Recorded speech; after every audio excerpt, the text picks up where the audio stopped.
আজকে তো 10 লক্ষ পর্যন্ত পৌঁছে গেছে। মাঝে এক বিবাহের মাহফিলে ছিলাম, দেখলাম কয় 10,01,100 টাকা। নাউজুবিল্লাহ বললেন না।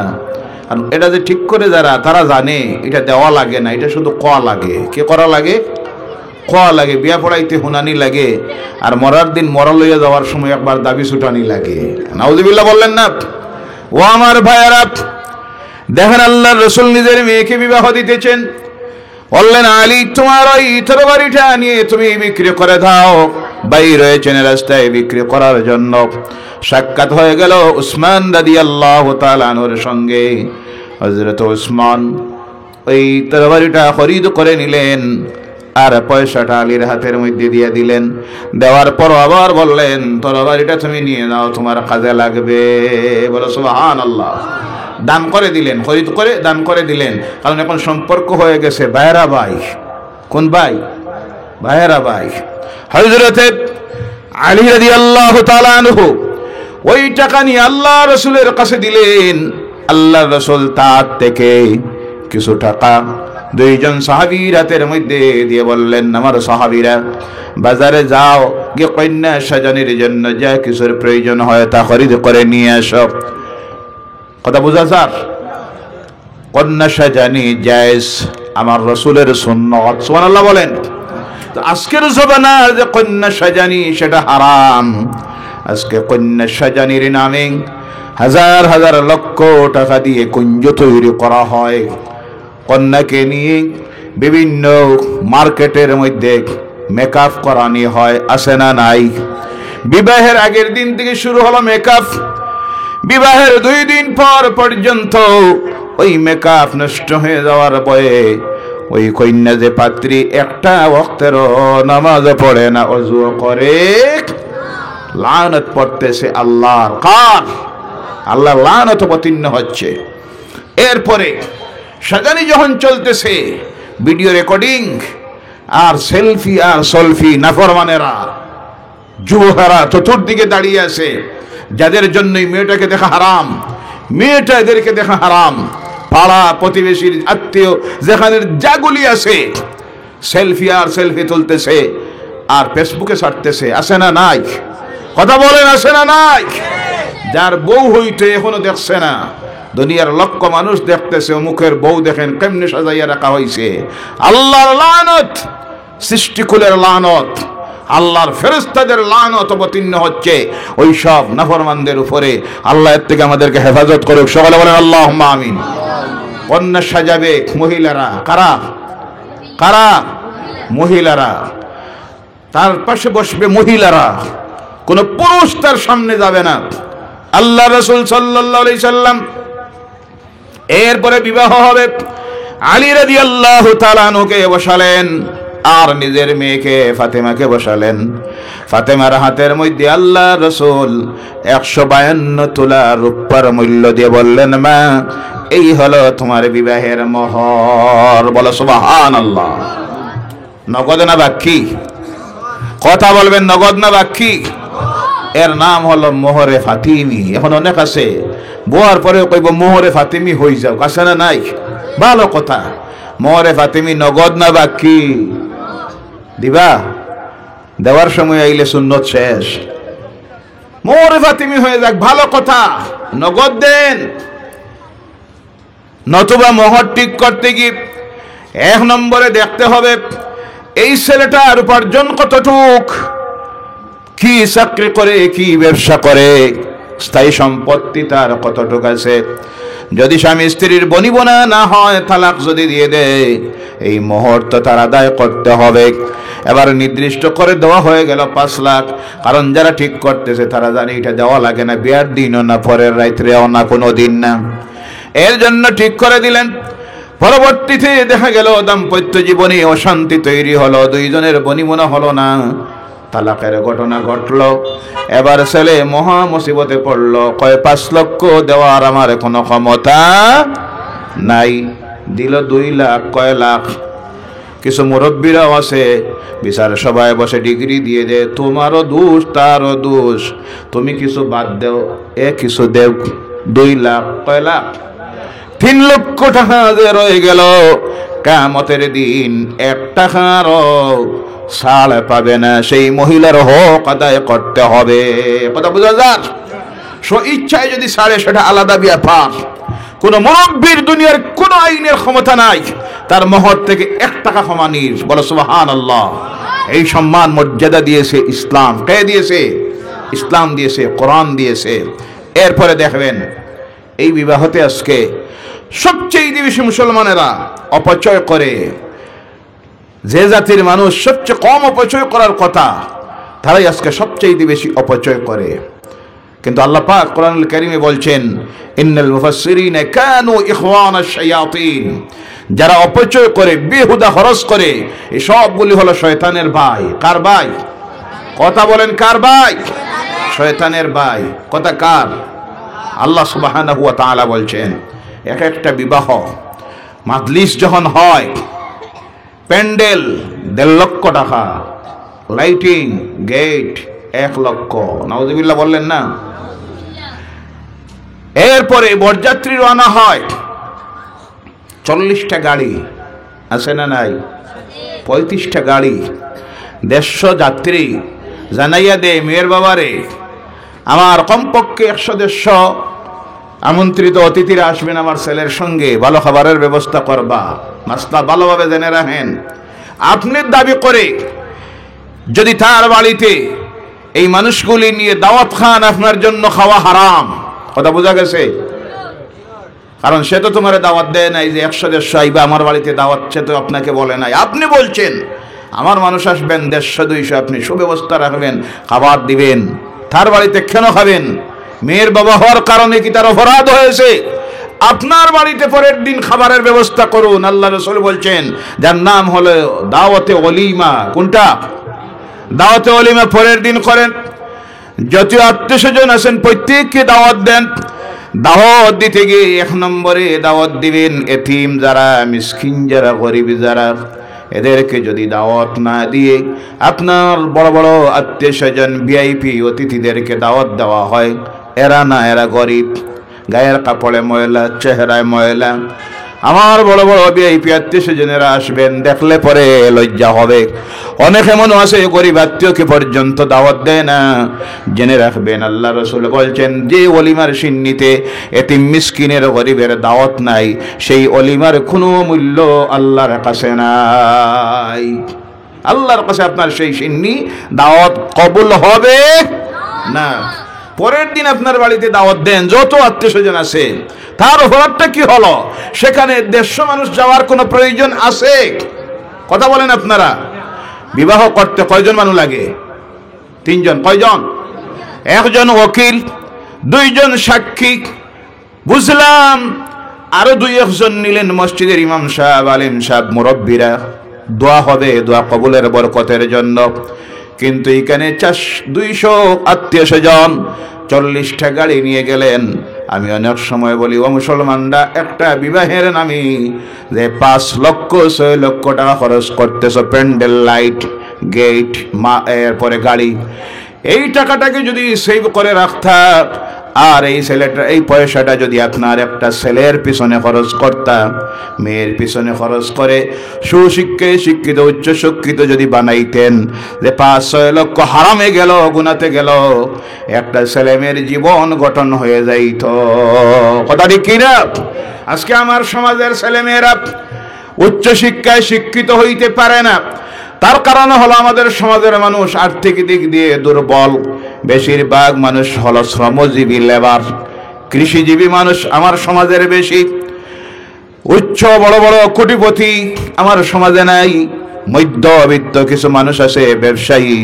কিন্তু আজকে উচ্চ শিক্ষায় শিক্ষিত ছেলে মেয়ে বানাইতে হলে, ভালো নামি দামি কলেজ ইউনিভার্সিটিতে পড়াইতে হলে অ্যাডমিশন দিতে গিয়ে লাগে 50 লাখ। কত লাখ?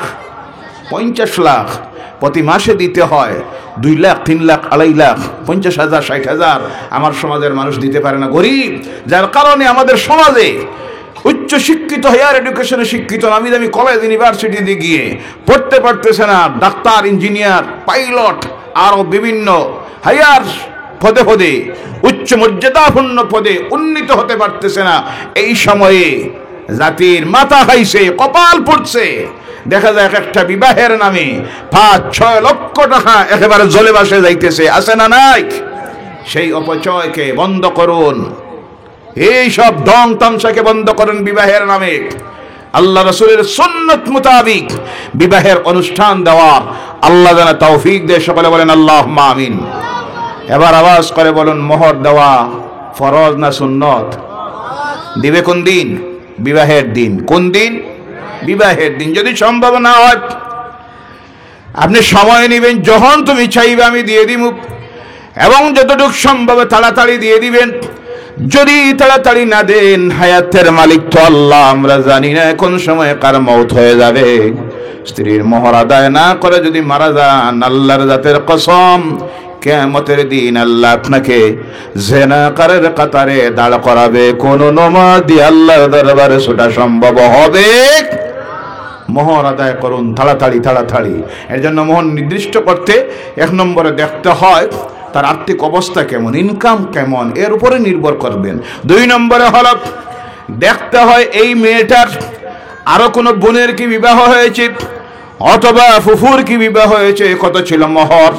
2 বছর আগে যদি বিবাহ হয়, দেখা গেল তখন ছিল 1 লক্ষ, এখন গেছে 2 বছর, দেওয়া হোক আর 20,000 25,000 বাড়াইয়া। কিন্তু আজকে যারা মোহর ঠিক করে তারা জানে এটা শুধু কইতে হয়, দেওয়া লাগে না। এর জন্য মোহর পৌঁছে গেছে 8 লাখ 10 লাখ পর্যন্ত। বলো নাউজুবিল্লাহ। ও আমার ভাইরা, এই যে মোহর দেওয়া হয় একটা মেয়েকে, এর থেকে তার জীবনে 1 টাকাও খরচ করার প্রয়োজন নাই। তাকে যখন এই মোহরটা দেওয়া হয়, দেওয়ার পরে বিবাহ যখন হয়ে যায়, ইসলাম তার স্বামীর উপরে তার দৈনন্দিন জীবনের সব প্রয়োজন, তার থাকার ঘর, খাওয়ার জায়গা, খাওয়ার ব্যবস্থা, কাপড় চোপড়, ঔষধ, ডাক্তার, যা কিছুর প্রয়োজন সমস্ত কিছু আল্লাহ ফরজ করে দিয়েছেন তার স্বামীর উপরে। সুবহানাল্লাহ।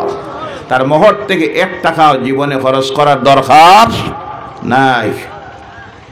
এরপরে দেখবেন এই বিবাহ যখন হয়, বিবাহের সময় দেখা যায় আমাদের সমাজের মধ্যে আরো একটা জিনিস আজকে দেখা যায়, কি সুন্দর মাসলা বানাইছে। কয় নগদ কিছু দেওয়া লাগে, অলংকার যা উপহার দেওয়া হয় মোহরের মধ্যে ধরে মোহর থেকে কাটা হয়, আছে না নাই? জি, মাত বুঝা যার। অলংকার দিলাম 50,000, মোহরের দিকে কাটি দেন। কে আপনার এই অধিকার দিয়েছে? মেয়েটা কি আপনারে এই প্রস্তাব দিছে যে বাবাজি, শ্বশুর সাহেব বা আমার আব্বা, আপনি আমার মোহরের টাকা দিয়ে আমারে কিছু অলংকার খরিদ করে দেন? মেয়ে আপনাকে এই অনুমতি দিছে? মেয়ে তো আপনাকে এই অনুমতি দেয় না। কে আপনার এই অধিকার দিল 50,000 টাকার অলংকার, 70-80,000 টাকার অলংকার দেয় বেহায়ার মতো গিয়ে হয় ওটা মোহরে দিয়ে দড়ি লাইবা? নাউজুবিল্লাহ বলেন। এটা তোমার ছেলের বউ, আজ থেকে তোমার মেয়ে হয়ে যাচ্ছে। 80-70-90,000 1 লক্ষ টাকার অলংকার দিতে গিয়ে তোমার কলিজায় সহ্য হয় না। উপহার দিলা অলংকার, আর পরে মোহরে দিয়ে ধরে। অনেকে কয় বিবাহ পড়াইবার সময় অলংকার বাবদ নগদ 50,000। আরে বেকুফ, তোমার কে অনুমতি দিয়েছে তার মোহরের টাকা দিয়ে অলংকার খরিদ করার? এই কাজ করবেন না। নগদ দেওয়ার মাসলা খুব জানে। কয় নগদ দেওয়া তো বালা, আপনারা কই নগদ দিয়ে দাও 50,000 1 লক্ষ বিবাহে পড়ানির সময়। আর না পারেন 10,000 দেন, দিয়ে বলেন মোহর ছিল 2 লক্ষ, নগদ দিলাম 10,000, 1,90,000 বাকি রাখলাম। তুমি যদি ইচ্ছা হয় অমুকের ছেলে অমুককে স্বামী হিসাবে কবুল করো। এদিকে যায় না, খুঁজায় যে অলংকার কোথায় দিছে, এটার মোহরে ধরার জন্য ইসলাম এই অনুমতি দেখ। মাসলা বোঝা গেছে ভাইয়েরা আমার? মোহর আদায় করে দিবেন। কেউ যদি তার মোহর আদায় না করে, বিবাহের পরের দিন যদি তার স্ত্রী তাকে বলে তুমি আমার মোহর যত সময় আদায় করবা না আমার গায়ে স্পর্শ করিও না, তাহলে এই স্বামীর জন্য তার স্ত্রীর গায়ে হাত দেওয়া হারাম। কথা বোঝা গেছে? স্ত্রী যদি অনুমতি দেয়, মোহর আপনি তো আমি আপনার কাছে চাইতেছি না, যখন আপনার ইচ্ছা হবে আপনি দিবেন, যখন আপনার সুবিধা হবে দিবেন, অথবা সন্তুষ্ট চিত্তে বিবাহের পরের রাত্রিতে নয়, অন্য যে কোনো সময় স্ত্রী যদি আপনার ব্যবহারে মুগ্ধ হয়ে বলে দেয় আপনার উপরে আমার মোহরের কোনো দাবি নাই, আমি দাবি ত্যাগ করলাম, তাহলে দিতে হবে না, কিন্তু দিয়ে দিবেন। কারণ হলো যে কোনো সময় আপনি যদি মারা যান, এই আপনার স্ত্রী কার হাতের দিকে চাইবে? ছেলের হাতের দিকে চাইতে হয়, ভাইয়ের হাতের দিকে চাইতে হয়। বাবাও নাই কোনো সময়, মাও নাই, ভাইও খবর নেয় না, অসুস্থ করে পড়ে আছে, ছেলেও চায় না, এমন ছেলে না ফরমান আছে না নাই? তখন যদি তারে আপনি নিরাপত্তার গ্যারেন্টি তার মোহরটা দিয়ে যান, ব্যাংকে ক্যাশ ব্যালেন্স যদি হয়, অথবা স্থাবর সম্পত্তি জমিন দিয়ে গেলেন, এই টাকা দিয়ে তার বাকি জীবনটা সে বাঁচাইতে পারবো, কারো কাছে যাতে হাত পাতাইতে না হয়। এর জন্য আল্লাহ রাব্বুল আলামিন এই মোহরটাকে ফরজ করে দিয়ে আল্লাহ বলছেন, ওয়া আতুন নিসা সাদাকাতিহিন্না নিহলা, তোমরা তোমাদের স্ত্রীগণের মোহরটাকে সন্তুষ্ট চিত্তে আদায় করে দাও। বলো আল্লাহু আকবার। কথা কার? খুশিতে স্ত্রী যাতে দাবি করতে না হয়, দুইজনের মধ্যে মনোমালিন্য যাতে তৈরি না হয়, খুশিতে তোমরা তোমাদের মোহরটা আদায় করে দিও। আল্লাহ পাক আমাদের প্রত্যেককে আদায় করে দেওয়ার জন্য তৌফিক দিয়ে বলেন আল্লাহুম্মা আমিন।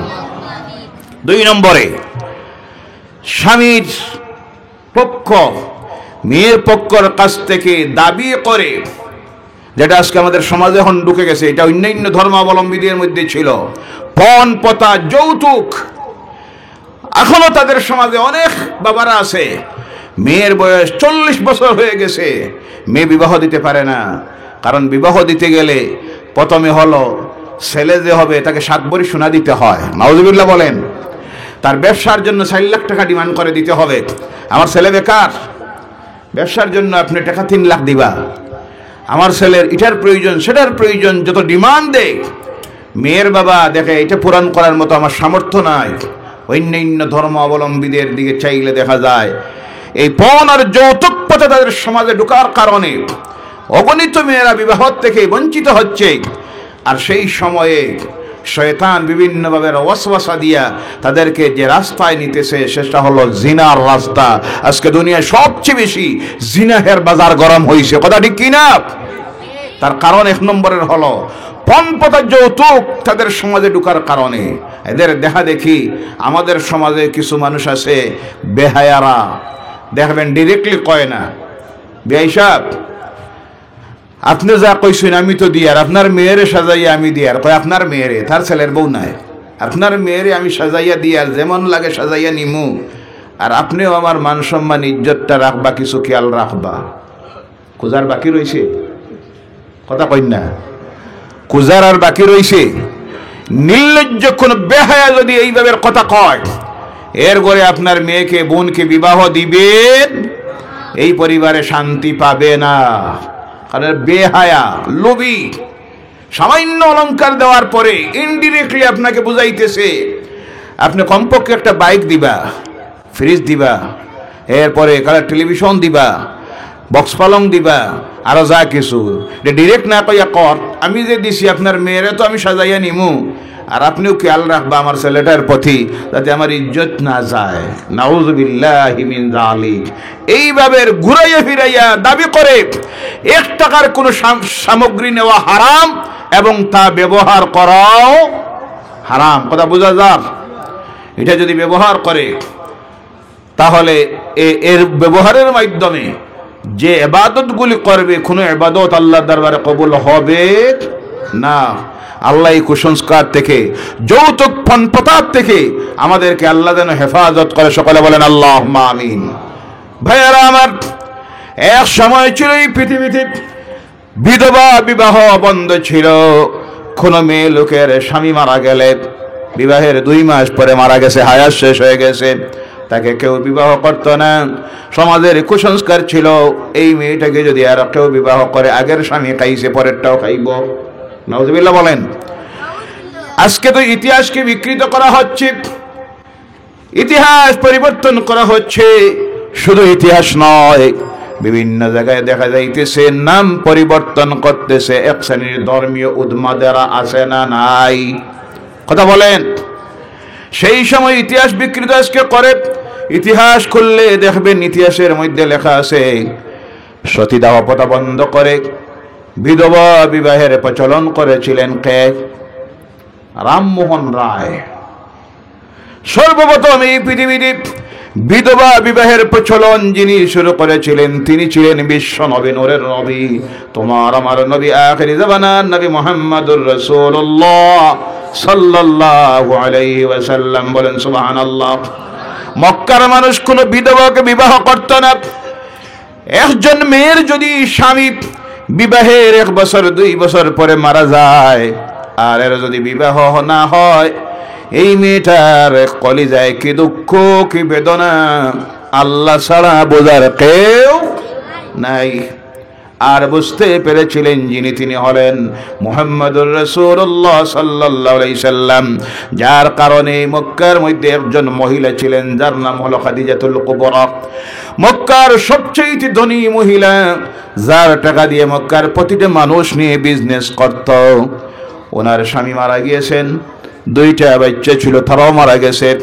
নিজের স্বামীর সম্পত্তি, বাবার অটল সম্পত্তি ছিল, তা দিয়ে তিনি বিজনেস চালান, কিন্তু বিবাহ হয় না, কেউ বিবাহ করতে রাজি হয় না। আমার নবী মুহাম্মদুর রাসূলুল্লাহ সাল্লাল্লাহু আলাইহি সাল্লাম ওর টাকা নিয়ে ব্যবসার মধ্যে গেলেন। সঙ্গে তিনি খেদমতের জন্য দিয়ে দিলেন একজন গোলাম, যার নাম হলো মাইসারা। হাদিস শরীফের মধ্যে আসতেছে, ইতিহাস প্রমাণ করতেছে, আল্লাহ রাসূল ব্যবসায় গেছেন, ফিরে আসতেছেন। হযরত খাদিজা তার নিজের বিল্ডিং এর বারান্দায় বসে তাকাচ্ছেন, দেখতে আছেন। দেখেন কে একজন যুবক আসতেছে, আর ওর মাথার উপরে আকাশের মেঘমালা ছায়া দিতেছে। সুবহানাল্লাহ। অবাক হয়ে তাকিয়ে দেখতেছেন। চোখের ক্ষমতার ভিতরে আসার পর দেখেন এই যুবক তো সাধারণ কোনো যুবক নয়।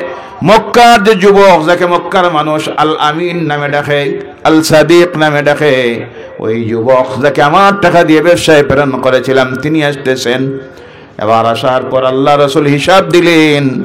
মা খাদিজা বলেন, হিসাব দেখে আমি অবাক হয়ে গেলাম। আহারে, কত মানুষ টাকা নিয়ে ব্যবসা করে, কে বেশি লস দেখায়, কে বেশি হিসাব দেয়, 1 টাকায় 20 পয়সা 50 পয়সা লাভ হয়। কিন্তু ওই আমিন নামের যুবক, আল সাদিক নামের যুবক মোহাম্মদ যখন আমার সামনে হিসাব পেশ করলেন, আমি অবাক হয়ে গেলাম। দেখি 1 টাকায় 2 টাকা লাভ। সুবহানাল্লাহ। তখন আমি বুঝতে আর অসুবিধা রইল না, এই যুবক সাধারণ কোনো যুবক নয়। রাস্তায় আসতে গিয়ে আমি দেখেছি মাথার উপরে মেঘমালা ছায়া দিতেছে। আর এবার হিসাব দেখে বুঝলাম এর মতো সত্যবাদী এই মক্কার জমিনে আর কেউ নাই, আমানতদার কেউ নাই। সঙ্গে সঙ্গে তিনি প্রস্তাবে দিয়ে দিলেন তার গোলাম দিয়ে আল্লাহ রাসূলের কাছে, তুমি গিয়ে হলো মুহাম্মদকে তিনি যেন আমাকে স্ত্রী হিসেবে গ্রহণ করে নেন। আল্লাহ রাসূল কোনো উত্তর না দিয়ে বললেন, ও গোলাম, যদিও আমি বিবাহের উপযুক্ত, কিন্তু আমার চাচা আছেন, আমার চাচা আবু তালিবের কাছে তুমি প্রস্তাবটা দাও। এখন তো চাচাও লাগে না, বাপও লাগে না, নিজে আগের থেকে ঠিক করিলে আছে না নাই? জি আছে না নাই? আর ঠিক করতে গিয়ে আধুনিক নাম দিছে, অবৈধ সম্পর্ক লাগায়। আর লাগাইয়া হয় এটা হইল আমার গার্লফ্রেন্ড। জি, কোন ফ্রেন্ড? Girlfriend, boyfriend. ইসলামে গার্লফ্রেন্ড বলতে কিছু আছে? কথা বলেন। বয়ফ্রেন্ড আছে? হারাম। এভাবে রিলেশন সম্পর্ক তৈরি করা হারাম এবং গুনাহ কবিরা, জিনার গুনাহ। কিসের গুনাহ? ভদ্র স্ট্যান্ডার্ড পরিবারের বয়ফ্রেন্ড নিয়ে ঘুরে আয়, ঢং তামসা সেলফি, মা বাপ দেখে, কইতা আজকাল চলে। নাউজুবিল্লাহ বললেন না? নাউজুবিল্লাহি মিন যালিক। কোথায় যাচ্ছে আমার সমাজের মানুষগুলির চরিত্র? তারা যারা, তাদের জন্য এটা কোনো অসুবিধা নাই। তারা এটাকে আধুনিকতা ভাবে, স্ট্যান্ডার্ড মনে করে, অবৈধ যৌন সম্পর্ক স্থাপন করে করে করে যারা সন্তান জন্ম দিতেছে অগণিত। নাউজুবিল্লাহ বলেন। কিন্তু ইসলাম সেভাবে অবৈধ কোনো সম্পর্ক বিবাহের আগে তৈরি করার অনুমতি দেয়। সম্পর্ক স্থাপন করুন মহব্বতের, ভালোবাসার, মার সঙ্গে, বাবার সঙ্গে, ভাইয়ের সঙ্গে, নিজের বোনের সঙ্গে, ফুফুর সঙ্গে, মাসির সঙ্গে, এদের সঙ্গে মহব্বত ভালোবাসা তৈরি করুন, এদের হক আদায় করুন, আল্লাহর রহমত আসবে, দোয়া পাবেন। বলেন সুবহানাল্লাহ। অবৈধ কোনো যুবতী মেয়ের সঙ্গে রিলেশন, বন্ধুত্বের সম্পর্ক স্থাপন করলে আল্লাহর লানত, জেনার গুনাহ আল্লাহ আমলনামায় লেখে। আল্লাহ এই সব থেকে আমাদেরকে হেফাজত করুক। সকলে বলেন আল্লাহুম্মা আমিন। ভাইয়েরা আমার, বাসার নারীর বিধবা বিবাহের অনুমতি আল্লাহ রসুল সমাজে প্রথম প্রচলিত করলেন। চাচা জিজ্ঞাসা করেন, ভাতিজারে, এই মেয়েটা তো শুনলাম বয়স 40 বছর। কত বছর? 40 বছর বিধবা মহিলা। আমাদের সমাজে তো এটা নাই, তুমি কি রাজি আছো? চাচা যখন জিজ্ঞাসা করলেন, আল্লাহ রসুল বলেন, ও চাচা, এই মেয়েটার যে স্বামী মারা গেছে তার তো হায়াত শেষ হয়ে গেছে, এর জন্য তো এই মেয়েটা দায়ী নয়, আমি সেই বিবাহেতে রাজি আছি। বলে সুবহানাল্লাহ। আর রাসূল বলেন সুবহানাল্লাহ। 40 বছরের বিধবা মহিলা। কত বছরের? 40 বছরের বিধবা মহিলা, স্বামী মারা গেছে, 2টা সন্তান ছিল, তারাও বিদায় হয়ে গেছে। 25 বছরের যুবক আমার নবী মুহাম্মদুর রাসূলুল্লাহর সঙ্গে বিবাহ হয়ে গেল। দুনিয়ার ইতিহাস প্রমাণ করতেছে, সর্বপ্রথম একজন বিধবাকে বিবাহ করে আল্লাহ রাসূল দুনিয়ার মানুষের সামনে উদাহরণ রাখলেন, দেখাইয়া দিলেন বিধবা বিবাহ করা নাজায়েজ নয়, গুনাহের কাজ নয়। অনেকের মনে প্রশ্ন আসতে পারে, তিনি তখন বিবাহ করেছিলেন, তার ধনসম্পদ দেখে, মাল দেখে। এই ভুল ধারণা মনের মধ্যে আনবেন না। আল্লাহ রসুল যদি মাল চাইতেন, মালের কারণে যদি বিবাহ করতেন, যেই দিন মক্কার সমস্ত নেতৃস্থানীয় মানুষ মিলে আমার নবীর ঘরে এসে প্রস্তাব দিয়েছিল, ও মুহাম্মদ সাল্লাল্লাহু আলাইহি সাল্লাম, আপনি নেতৃত্ব পাওয়ার জন্য যদি এই সব করে থাকেন, আমরা আজকে সিদ্ধান্ত নিয়েছি সকলে মিলে আপনাকে আমাদের নেতা বানাইয়া দিব। 2 নম্বরে, আপনি যদি মালের জন্য এই সব করে থাকেন, যা করতেছেন, মক্কায় যে দিনের দাওয়াত দিতেছেন, এটা যদি মাল পাওয়ার আশায় হয়, ইচ্ছায় যদি হয়, তাহলে আমরা সিদ্ধান্ত নিয়ে নিছি আজকে সারা মক্কার মানুষ মিলে আমরা আপনাকে মাল দিয়া মক্কার সবচেয়ে বড় ধনী বানাইয়া দিব। বলেন সুবহানাল্লাহ। আপনি যদি মক্কার কোন সুন্দরী যুবতী মেয়েকে বিবাহ করার জন্য এইসব করে থাকেন, তাহলে তা খুলে বলেন, কোন গোষ্ঠীর, কোন অভিজাত পরিবারের কোন মেয়েটা আপনি বিবাহ করতে চান, আমরা আপনার সঙ্গে বিবাহ দিয়ে দিব। এই 3 প্রস্তাবের জবাব দিতে গিয়ে আমার নবী বললেন, ও মক্কার নেতারা, কুরাইশের নেতারা, শুনে রেখো, ধনসম্পদ দেখাইতেছ, মাল দেখাইতেছ, সুন্দরী মেয়ে দেখাইতেছ, নেতা বানাইয়া দেওয়ার প্রস্তাব দিতেছ, এটা তো সাধারণ ব্যাপার। আকাশের যে চন্দ্র দেখা যায়, ওই চন্দ্রটা যদি আমার ডান হাতে এনে তুলে দেও, আর আকাশের সূর্য যদি আমার বাম হাতে তুলে দিয়ে বলা হয় আমি যা করতেছি তার থেকে বিরত হয়ে যাওয়ার জন্য, জেনে রেখো আমি নেতৃত্বের জন্য নয়, মাল পাওয়ার জন্য নয়, নেতা বানার জন্য নয়, আমি আমার দায়িত্ব আদায় করার জন্য বলতেছি, বলবো। কারণ আল্লাহ আমাকে দায়িত্ব দিয়ে পাঠাইয়েছেন, আমি যাতে দুনিয়ার মানুষের কাছে গিয়ে পৌঁছাইয়া দেই, লা ইলাহা ইল্লাল্লাহু মুহাম্মাদুর রাসূলুল্লাহ, লা ইলাহা লা ইলাহা ইল্লাল্লাহ, লা ইলাহা ইল্লাল্লাহ মুহাম্মাদুর রাসূলুল্লাহ। আল্লাহুম্মা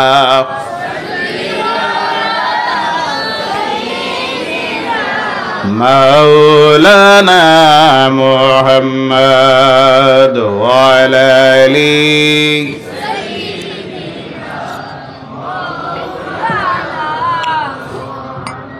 এখানে নারীর অধিকার দিল ইসলাম মোহরের, তার জীবনের নিরাপত্তার গ্যারান্টি দেওয়া হলো মোহর। এরপর আসলো একটা মেয়ের বিধবা হলে বিবাহের ব্যবস্থা করে দিলেন আল্লাহ রাসূল, ইসলাম করে দিল। বলেন সুবহানাল্লাহ। এবার যাই ইবাদতের দিকে। ইসলাম একজন পুরুষের উপরে যেভাবে 5 ওয়াক্তের নামাজ ফরজ করেছে, নারীর উপরেও কয় ওয়াক্তের নামাজ ফরজ। কয়ক? তাড়াতাড়ি বলেন কয়ক? রমজান আসলে একজন পুরুষের উপরে রোজা ফরজ, মহিলার উপরে রোজা ফরজ আছে না নাই? একজন পুরুষের যদি ধনসম্পদ আল্লাহ দিয়ে দে তার বাড়ি পর্যন্ত যাওয়ার পৌঁছার। ওয়ালিল্লাহি আলান নাসি হিজ্জুল বাইতি মান ইসতাতা ইলাইহি সাবিলা, আল্লাহর ঘর পর্যন্ত পৌঁছার শারীরিক এবং আর্থিক যদি কারো সামর্থ্য আল্লাহ দিয়ে দেয়, জীবনে একবার আল্লাহর ঘরের কিনারায় যাওয়াকে হজ করা আল্লাহ ফরজ করেছে। যেইভাবে একজন পুরুষের উপরে ফরজ করা হয়েছে, সেইভাবে একজন নারীর উপরেও আল্লাহ হজ ফরজ করে দিয়েছেন। সুবহানাল্লাহ। নেশাব পরিমাণ মাল যদি একজন পুরুষের থাকে, তাহলে যেইভাবে সেই পুরুষের উপরে যাকাত দেওয়া ফরজ, সেইভাবে একজন মহিলার উপরেও যাকাত দেওয়া ফরজ। কথা ঠিক কিনা? একজন পুরুষ তাহাজ্জুদ পড়লে সওয়াব, মহিলা পড়লে গুনাহ, জি সওয়াব। অর্থাৎ ইবাদতের দিক দিয়ে কম দেয় নাই, একটা জায়গায় শুধু কম দিল। যেমনি দিল, ইসলামের দুশ্মনেরা সমালোচনা শুরু করলো, কি ধর্ম হইল, নারীরে ঠগাইল কোন জায়গায়? আল্লাহ পাক তার কালাম কোরআনুল কারীমের মধ্যে বলছেন, লিযযাকারি মিসলু হাযিল উনসায়াইন। পিতার সম্পত্তি যখন বাটা হবে, তখন দুইজন মেয়ে যতটুক পাবে, একজন ছেলে ততটুক পাবে। কথা বোঝা গেছে? মানে দুইটা মেয়ে যা পাবে, মানে দুইটা মেয়ে যদি 1 টাকা পায়, একজন ছেলে পাবে কত? 1 টাকা। মানে ছেলে যা পাবে তার অর্ধেক পাবে একজন মেয়ে। যেমনে দেখলো কি ধর্ম হইল, নারীরে ঠগাইল, ছেলেরে দিল 1 টাকা আর মেয়েরে দিল 50 পয়সা। আরে বেকুফেরা, ভালোভাবে হিসাবটা মিলাইয়া দিলে দেখতায় ইসলাম নারীরে কম দেয় না, ইসলাম নারীরে আরো বেশি দিয়েছে। বলে সুবহানাল্লাহ। ইসলাম নারীকে সম অধিকারের কথা বলে না, ইসলাম নারীকে বলে বেশি অধিকার দিয়েছে ইসলাম। সুবহানাল্লাহ বলেন। এটা টাইম ঠিক আছে? 8:24। আল্লাহুম্মা সাল্লি। আপনি একবার ফাগরে দিয়ে জানলি খোলো আলিয়ামা তাইলে আমার মাঝে যাইতে পারছ। এটা দুশর পড়ো না। আল্লাহুম্মা সাল্লি আলা সাইয়্যিদিনা আওয়াজ এটা তো দাবাও তাওয়াজ। লা ইলাহা ইল্লাল্লাহ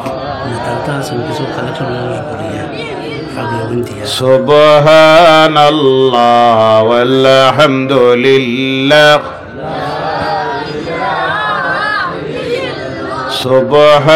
সুবহানাল্লাহ ওয়ালহামদুলিল্লাহ লা ইলাহা ইল্লাল্লাহ লা ইলাহা ইল্লাল্লাহ সুবহানাল্লাহ ওয়া লা ইলাহা ইল্লাল্লাহ হাসবি রাব্বি ما في قلبي غير الله نور محمد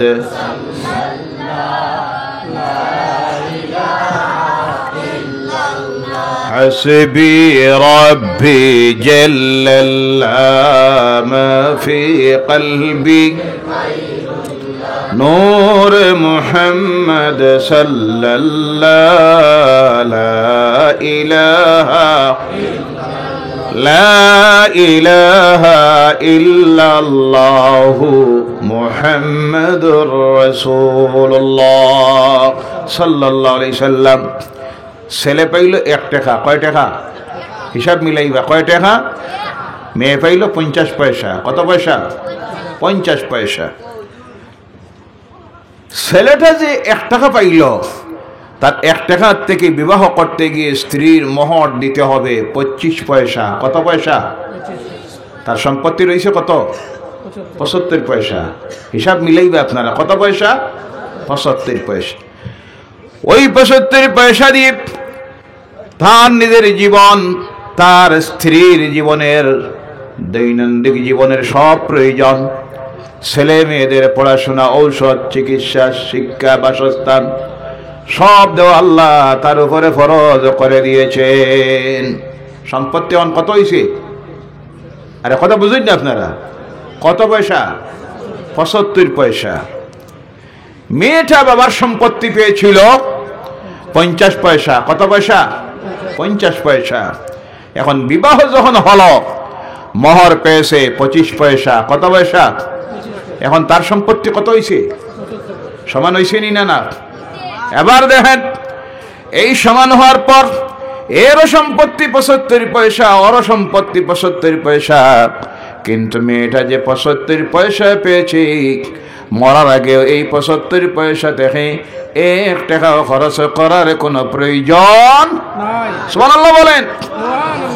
তার অসুস্থ হইলে ডাক্তার দেখানি, কাপড়, খাওয়া দাওয়া, ঘর, যা কিছুর প্রয়োজন তার বাড়ির থেকে মা বাপ আসলেন, ভাই আসলেন, আত্মীয় স্বজন আসলেন, এদের খাবারের জন্য তার সম্পত্তির থেকে 1 টাকাও খরচ করার প্রয়োজন সব ফরজ করে দেওয়া হয়েছে তার স্বামীর উপরে। সুবহানাল্লাহ বলেন।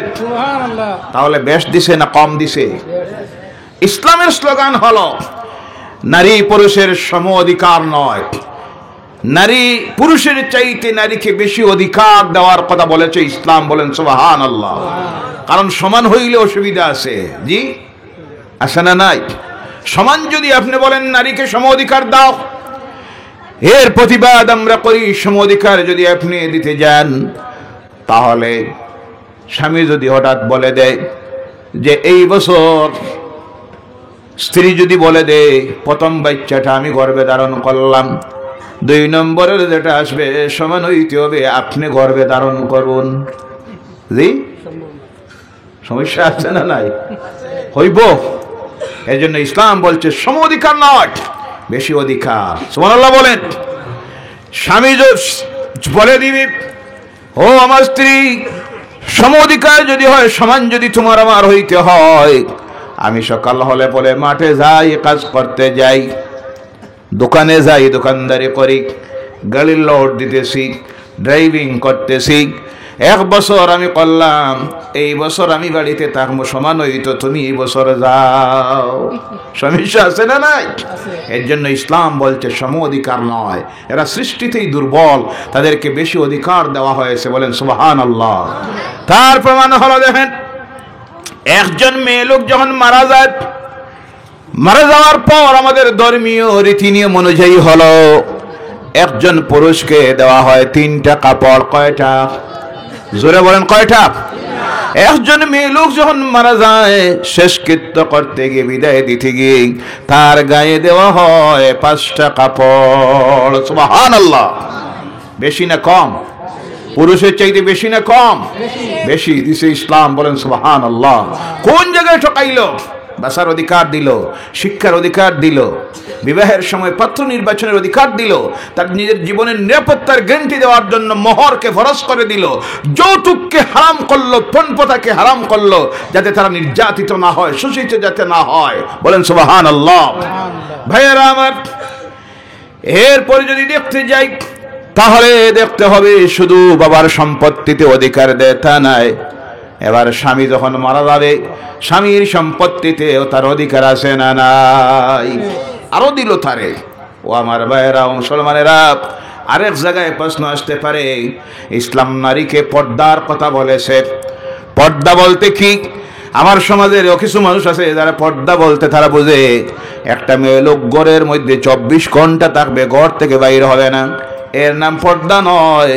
পর্দার বিধান ইসলাম এজন্য দিয়েছে, নারীরা যখন রাস্তায় বাইর হবে, অফিসে যাবে, স্কুল কলেজ ইউনিভার্সিটিতে যাবে, আল্লাহ পাক সৃষ্টিতে তাদের মধ্যে সৌন্দর্যতা, বিশেষ একটা সৌন্দর্যতা দিয়েছে। সমাজের মধ্যে কিছু চরিত্রহীন মানুষ আছে যারা যে কোনো সময় তাদের প্রতি খুব ব্যবহার করতে পারে, ইফটিজিংয়ের শিকার হতে পারে, দর্শনের শিকার হয়ে যাইতে পারে। তাই তার নিরাপত্তা দেওয়ার জন্য ওই পর্দাটাকে করা হয়েছে তার সিকিউরিটি গার্ড। বলো সুবহানাল্লাহ। শুধু নারীকে পর্দার অর্ডার ইসলাম দেয় নাই, নারীকে পর্দার অর্ডার দেওয়ার আগে পুরুষের প্রতি পর্দার অর্ডার আল্লাহ নাজিল করেছেন। বলেন সুবহানাল্লাহ। কোরআনুল কারীম খুলে দেখেন, শানে নুজুল কোরআনের আয়াত শ্লোক বাক্য যে নাজিল হতো তার প্রেক্ষাপটে দেখলে দেখা যায় প্রথম আল্লাহ পাক পুরুষদেরকে বলছেন, ইয়া আইয়ুহাল্লাযীনা আমানু, হে ঈমানদার পুরুষেরা তোমরা কি করো, তোমাদের চোখের দৃষ্টিটাকে তোমরা নিম্নগামী করে দাও আর তোমাদের লজ্জাস্থানের হেফাজত তোমরা করো। এই আয়াতের ব্যাখ্যা আসতেছে পুরুষের দৃষ্টিভঙ্গি দৃষ্টি দেখে নিম্নগামী করার কথা আল্লাহ কেন বলেছেন, তার কারণ হলো নিম্ন দিকে দেখে দেখে যদি তুমি হাঁটো পরনারীর দিকে তোমার চোখের দৃষ্টিটা যাবে না, তোমার মনের মধ্যে চিন্তা ভাব মন্ত্রণা আসবে না, খারাপ কোনো ভাব পরনারীর প্রতি তোমার যাবে না। এর জন্য আল্লাহ প্রথম পুরুষদেরকে বলছেন তোমাদের দৃষ্টিটা নিম্নগামী